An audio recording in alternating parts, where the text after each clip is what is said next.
سب سے پہلے تو اہل حدیث بھائیوں کا بہت شکریہ.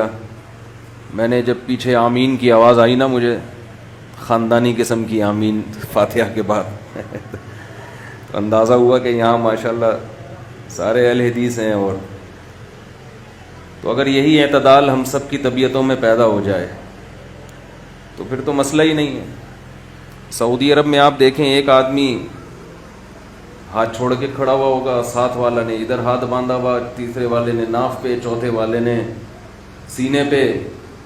ایک رفع الیدین کر رہا ہے، ایک نہیں کر رہا، ایک آمین کہہ رہا ہے، ایک نہیں کہہ رہا. تو اگر یہ سب چیزیں ہم برداشت کر لیں تو میرا خیال ہے پھر تو مسئلہ ہی حل ہو جائے. ایک حدیث پیش کر کے بس پھر میں جو اصل ٹاپک ہے اس پہ آتا ہوں.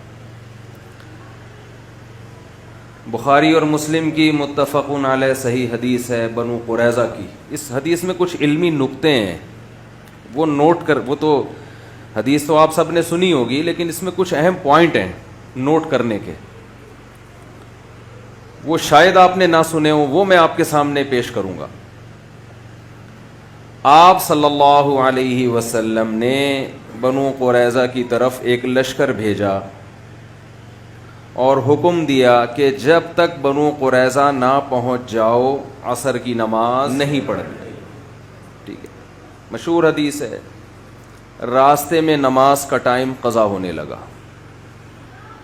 صحابہ پریشان ہو گئے. بھائی ایک طرف نبی کی حدیث ہے بھائی جب تک مقام پہ نہ پہنچو عصر نہیں پڑھنی، لیکن دوسری طرف قرآن کی آیتیں ہیں، حافظوا علی الصلوات والصلاۃ الوسطی، خصوصاً درمیانی نماز کی حفاظت کرو، عصر کی نماز کی. رائے کا اختلاف ہوا ہے، اور یہ اختلاف پیغمبر صلی اللہ علیہ وسلم کی مخالفت کرنے کے لیے نہیں، پیغمبر صلی اللہ علیہ وسلم کی اتباع کرنے کی غرض سے ہوا ہے کہ نبی کی اصل منشا اور اصل مراد ہے کیا.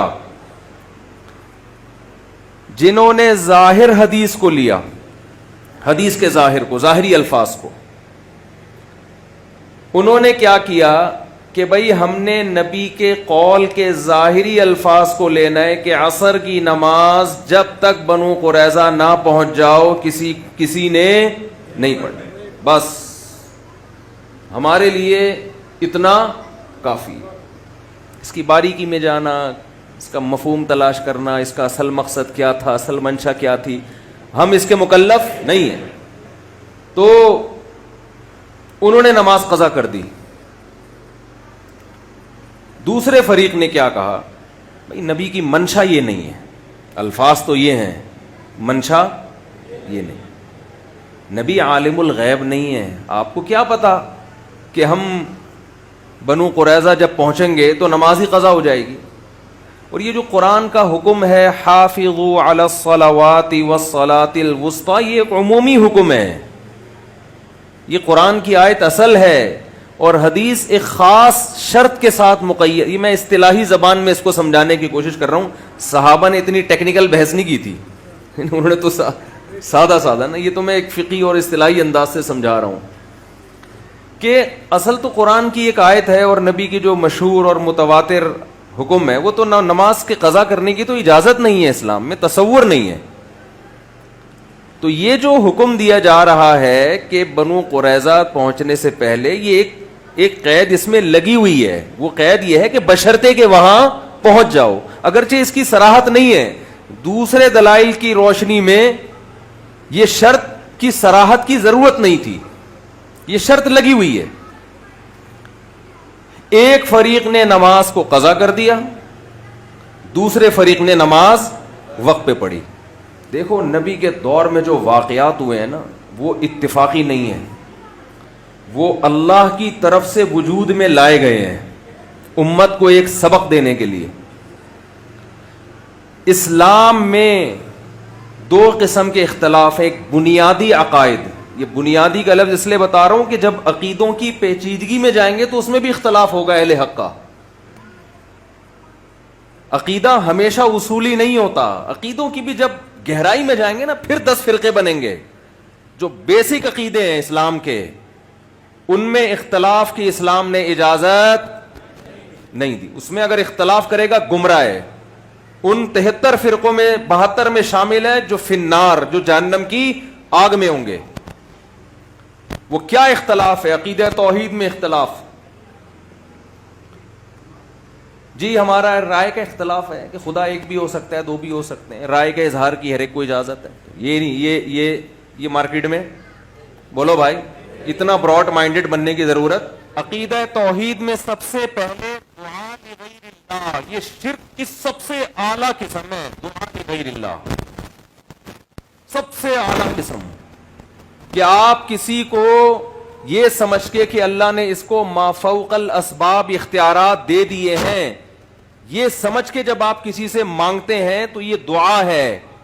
یہ وہ پولیس والی ہیلپ لائن نہیں ہے کہ لوگ کہتے ہیں پولیس سے مدد مانگنا جب شرک نہیں ہے بھائی، تو بزرگوں سے مدد مانگنا کہاں سے شرک ہو گیا بھائی. پولیس کی مدد اسباب کے تحت ہوتی ہے، اور جو ان کو معبود سمجھ کے پکارا جاتا ہے ما فوق الاسباب، کہ اس کو کچھ ایسی اختیارات دے دیے کہ اس کو سبب کی ضرورت نہیں ہے، اس کو پولیس کی بھی ضرورت نہیں ہے ویسی مدد کرنے کا.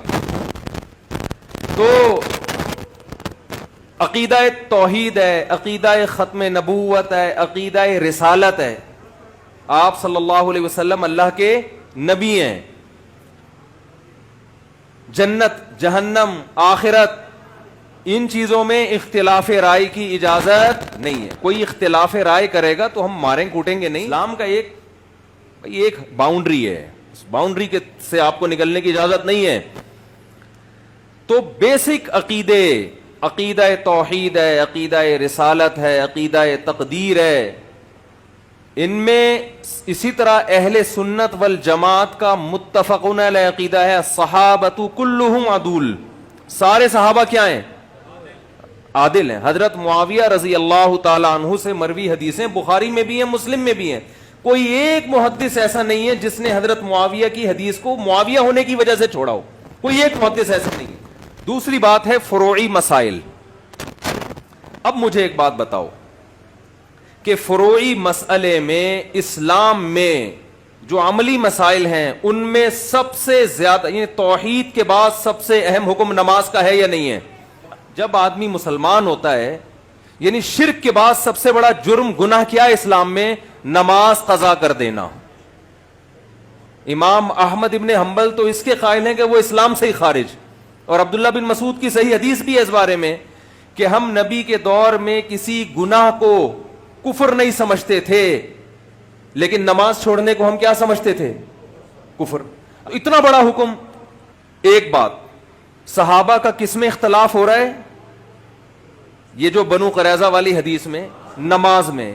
اس سے بڑے اختلاف کی مثال مل نہیں سکتی. ایک یہ نمبر لگا کے نوٹ کریں.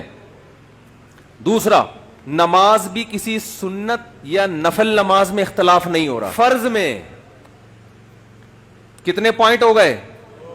2. نوٹ کریں اس کو. ایک اختلاف نماز میں ہو رہا ہے جو توحید کے بعد سب، کیونکہ توحید میں تو ہو نہیں سکتا تھا نا، وہ تو پھر اسلام سے ہی خارج ہو جاتے. اختلاف کس میں ہو رہا ہے؟ نماز. نمبر 2، سنتوں میں، نوافل میں نہیں بلکہ فرض میں. تیسری بات،